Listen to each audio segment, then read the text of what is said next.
The following program contains medical procedures. Channel 9 recommends parental guidance.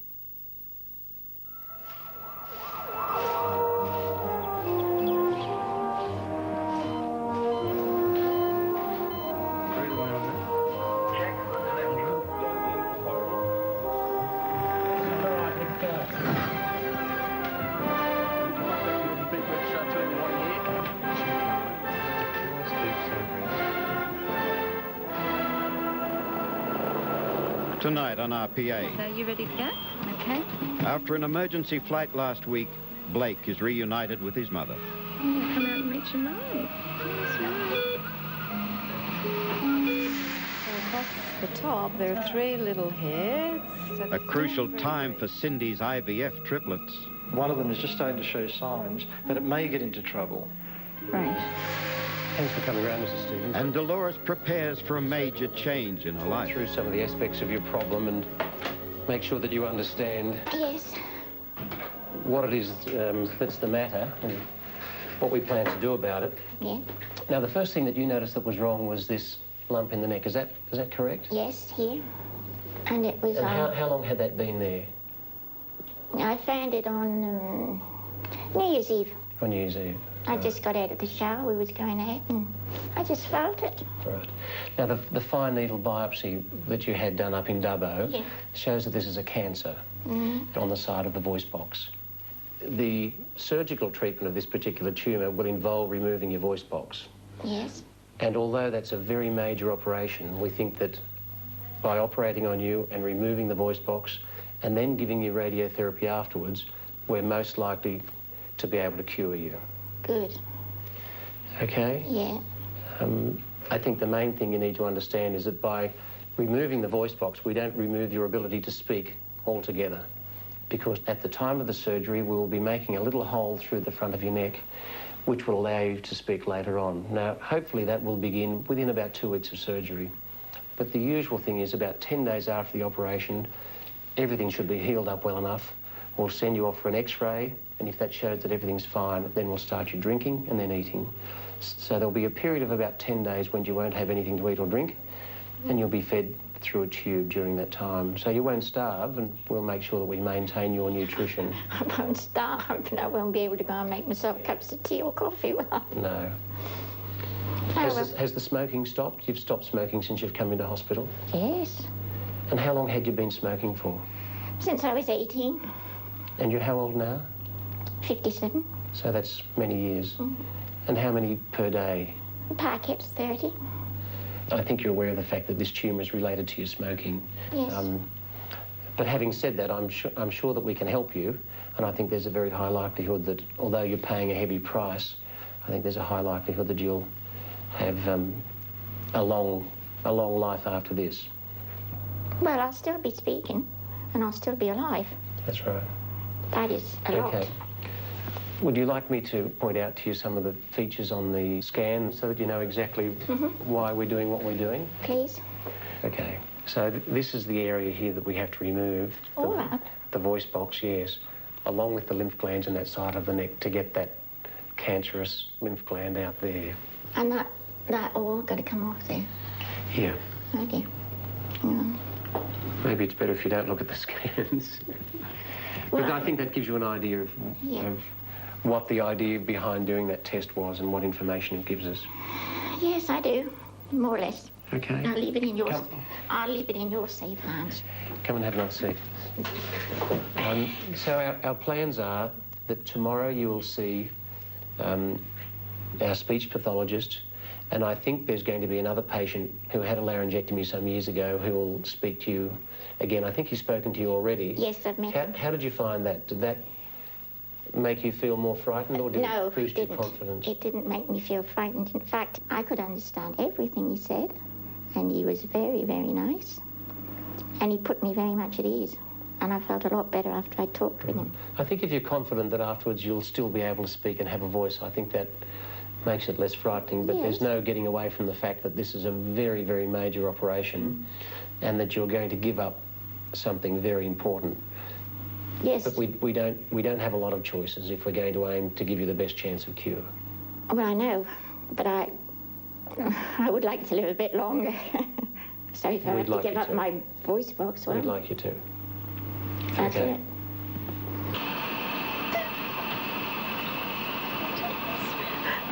It's beautiful. Would you like to sit down? And I can get him out and you can have a cuddle. Yes, of course you can. No. I'm not going to be too happy with this for a minute. No. It'd actually be nice to hear him cry. I haven't heard him cry. Yeah. There we are. Oh.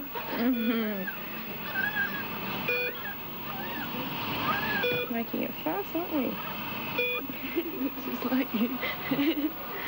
That's great.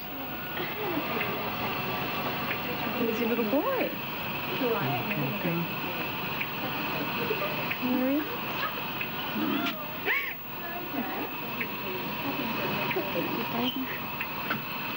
Hello. You awake? You should still be inside. You should be, wouldn't you? Hello, sweetheart. He's opened his eyes twice now. He looks so different. He was so sick. He's a lot better now. Oh, the worst is over. This is my hand. And we're looking to transferring him back to Wollongong next week. Sometime next week. Yeah. That's soon. So he'll be able to go down to Wollongong and stay in the nursery there for a little while. Oh, that's just brilliant. You're going to come home. Oh. Chin shaking. Yeah. Put your little hat on? Oh, look at your little hat. Pretty good. Keep your little head warm, eh? That's it. I don't know how to thank you. I'm telling you. Look, really, he's been a good boy since he's been here. He's done all the right things. I can't believe the difference from his photos when he was born. He was... I just called him a skin frog because he was just so tiny. So lanky like his dad. But he's just so perfect now. It's beautiful.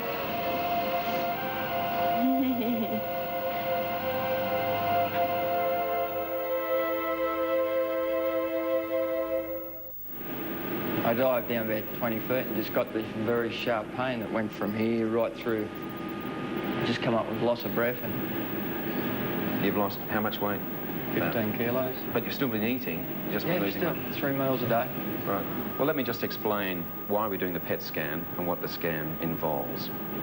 Well, as you know, you have a large tumour in your liver, and we know from the biopsy that it's a type of cancer. Have you seen your CAT scan results? Yeah, I've finally seen them, and I was surprised by the size. You just don't realise how big it was and how long it's been there. That's the main thing. Yeah, well, we don't know how long it's been there. You've had symptoms for a very short period of time. Very short, yeah. Now, the scanner here is only one of 2 scanners in Australia, and the PET scan will tell us whether or not it's spread to other parts of the body, because that determines what's the best treatment. If it is just restricted to the liver, the best treatment is to surgically remove it. It's a big operation, but it's the best option.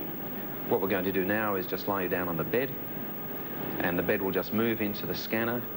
The important thing is just to relax. Go to sleep if you like, and, you know, we have a range of music. You can listen to music if you like, anything from Slim Dusty to head-banging music. Okay, we'll get you to lie down now, and the technologist will be straight in to position you.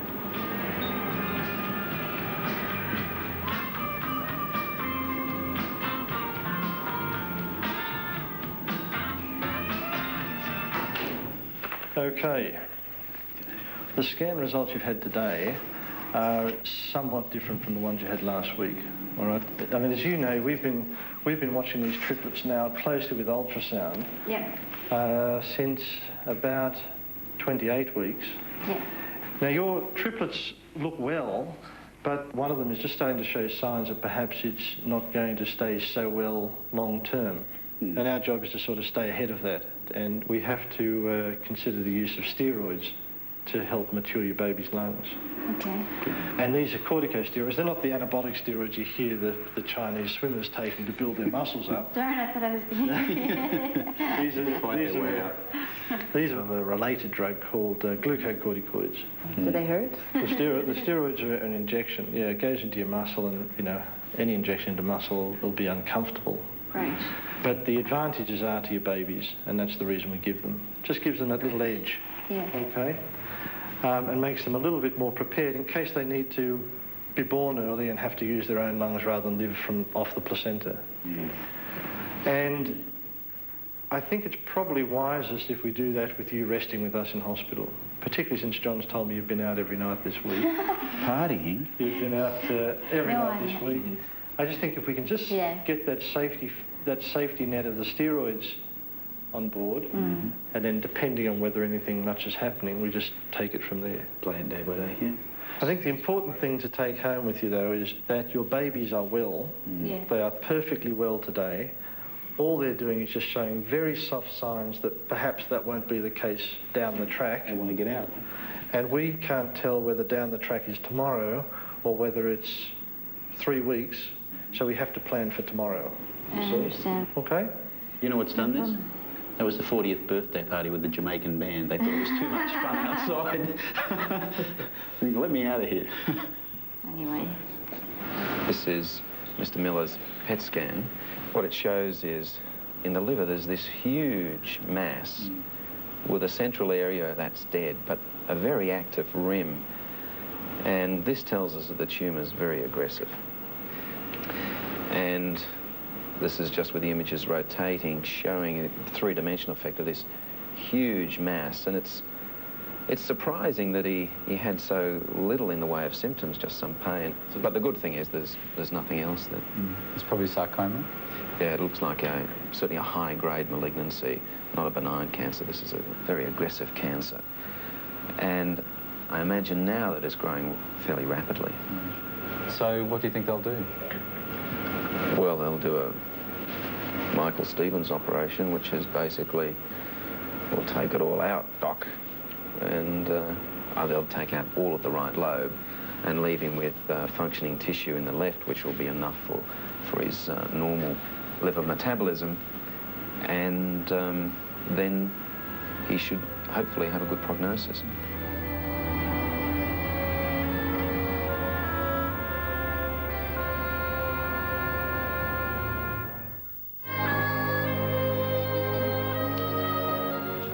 Hello, we met before. I'm Michael Stephen, you know James Gallagher, of course, but we're actually here just to tell you what's going to happen on Friday. You know, you've got this cancer in your liver. It's a funny thing called a low-mass sarcoma. James has got a PET scan here that's been done. You remember we sent you off for the PET scan that Mike Fulham's called the largest hepatic tumour he's ever seen. But the important thing is it shows that there's nothing outside the liver. And it's very uncommon for it to be a primary in the liver, but in your instance, it's good. What we've got is the cancer, is the dark area here, and the rest of this here is the liver. What we'll do, we'll actually cut, so we've got at least a centimetre clearance, which means we're going to have to remove about 3/4 of your liver, going straight down here. And there's another problem. The tumour is actually very close to a major vein down the bottom, and that's a little bit unusual, but fortunately, the way we're going to do it, we've got this technique we use. We totally isolate the liver, and if we have to take this big vein, we'll actually use part of your anterior-abdominal wall, the front of your abdominal cavity. We'll actually turn that into a tube or a half tube and use that as a vein, which sounds a bit horrible. We're actually all right. We've actually done it in a few cases. We've actually done it in 10 cases so far. Yeah, they're test pilots. No. James actually presented a paper over this in Greece. It was a prestigious meeting over there, and he actually won the first prize with about 400, 500 papers, so it's pretty good. Now, you're giving up them awful fags? Yeah, you give me some advice, I'll give it up. Is that for real? Yeah. Okay, that's good. I've done the right thing. Okay. But Dr. Tooheys, he's still hanging around. Dr. who? Tooheys. Dr. Tooheys, eh? Right, you know that you can't drink for 3 months. I understand that. But the liver does regenerate. As Michael, we were just talking about it on the way to see you. He said... It's like a lizard's tail. It grows back to its normal size in about 3 months, so from losing about 3/4 of your liver, you'll have a normal size one in about 3 months. You do a scan, you can't even tell it's been taken. So recovery periods are... 6 to 8 weeks before you're really back at work, but probably 3 months to get over it completely. That's the hard part. Yeah. Yeah. Just want to slip under the covers just so we can have a look at your tummy. When you first got sick and you had all that pain, the reason for that was because the middle of the tumour has actually died or had a hemorrhage into it. Right. And that's why you've got this lump. Now, to do the operation, we're going to actually have to make a pretty big cut on you. We don't open your chest or anything, but the cut will be down the middle of your tummy and then a cut along the side there. So you'll have a nice, they call it the Mercedes-Benz sign. That's T for Terry, isn't it? T for Terry for you, though. We'll have to make sure we keep it nice and straight for you, Dan. And if something fatal was going to happen, when would that happen? Can you tell? During the operation, it's never happened. I think we should say that. Never happened during the chance of you seeing him at 11 o'clock on Friday morning is so far 100%. But I think it's also important that we won't do anything heroic if there's not a realistic chance of cure. Yeah, if we didn't think we could get it all out, we wouldn't cut it out. It's very important to know that. In other words, there's no point in going through a big operation if we're not going to fix you. Yeah. Or you're having a good chance of being fixed. So what, it just close back up and... That's what we would do. Yeah. Or we might ligate one of the arteries to try and give the tumour a real scare. Yeah. But on the whole, all bets are off if it can't be done for cure. Okay. But all in all, the chance of doing well are pretty high. Now tell me, have you got any other questions? Yeah, you're not going to run out on me, are you, on Friday? No. Your wife brings up. I hear she's having a baby. No, she's being induced on Saturday. Oh, that's good. Yeah, now you made me blush. Okay. Okay, now you're going to have some steroid injections, and Dr. Kesby's explained that to you. Yeah, to help he's explained everything. Yeah. Okay, well, I'll just draw up the injection, and then we'll get you up here and get ready to give it. Okay, great. Well, not great, but anyways. Do these sting? They do sting. They do? Yeah, it's sort of gosh. Gosh, that's a horse needle. Ooh. Okay, we'll just get you ready to come over here. Okay. Okay, so that's celestone chronodose 11.4 milligrams. Yeah, that's what you're getting. You want to do that? pop it in here? Yeah, I'll just get you to pull your hands down a bit. Do you want me to hold? No, it should be all right. So it's just finding the spot where I'm going to give the injection. Okay. This is going to sting. It is going to sting. Don't tell me that.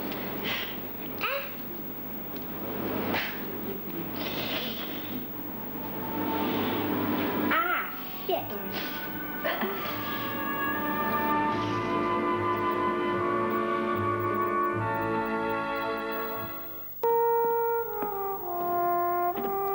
Hello.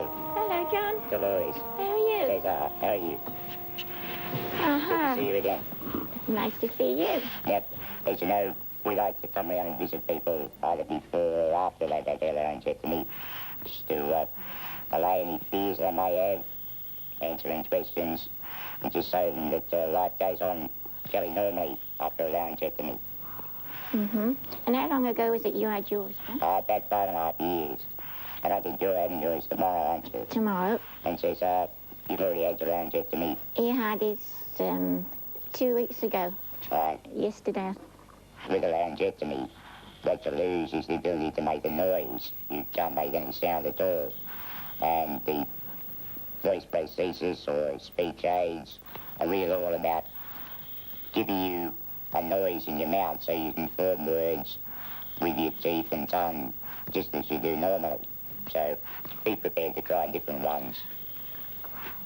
And then you're a barber, aren't you? But there's a housing you can put on the outside so that you don't have to use your hands.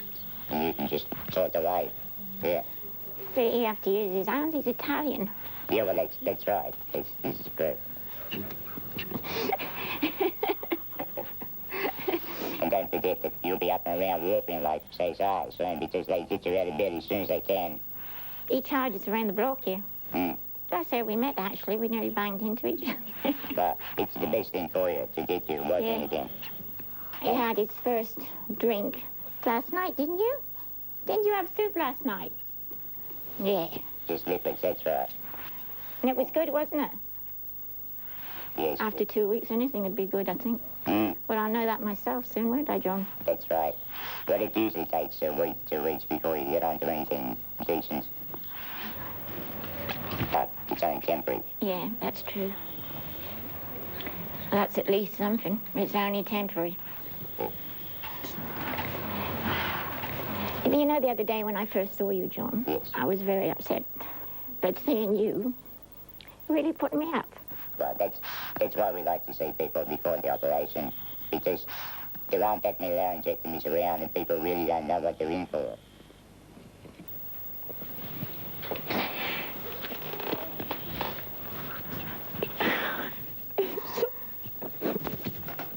I'm sorry.